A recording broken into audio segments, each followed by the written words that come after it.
Sana tayo na lang para hindi ka na maghintay sa kanya ng matagal.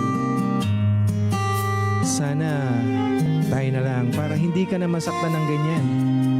Sana tayo na lang. Di sana wala akong binibigkas ng ganitong salita. Kailan kaya darating yun? Yung maging tayo naman? Alam mo, nasasaktan ako sa hindi pagpansin ng nararamdaman ko para sa'yo. Nasasaktan ako pag siya lagi ang sinasambit mo.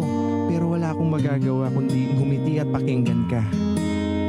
Pakinggan ka sa bawat ngiti at tawa na naibibigay niya.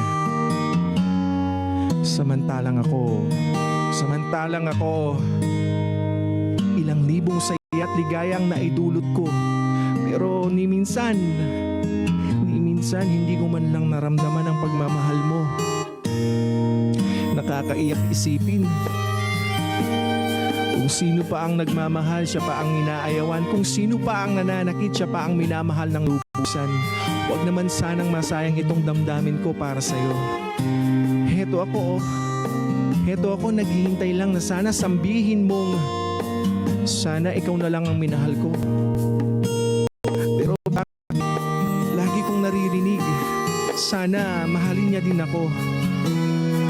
Paulit-ulit man, hindi man ako nagre-reklamo. Nakakabingi man, hindi ako manhid para sa'yo. Dahil ang makita mo akong nananatili kahit nasasaktan, ay isang karangalan para masabi kong ikaw ay aking minamahal. Natatakot akong dumating ang pagkakataong hindi rin pala ako diringgin ng mga hiling kong sana ikaw ay maging akin.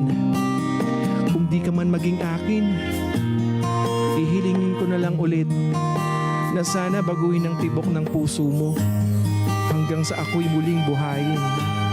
At sa langit, mayroong tagpuan din. Doon kita hihintayin.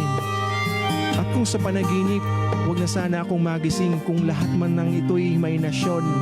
Masaya ako dahil nabigyan ako ng pagkakataon.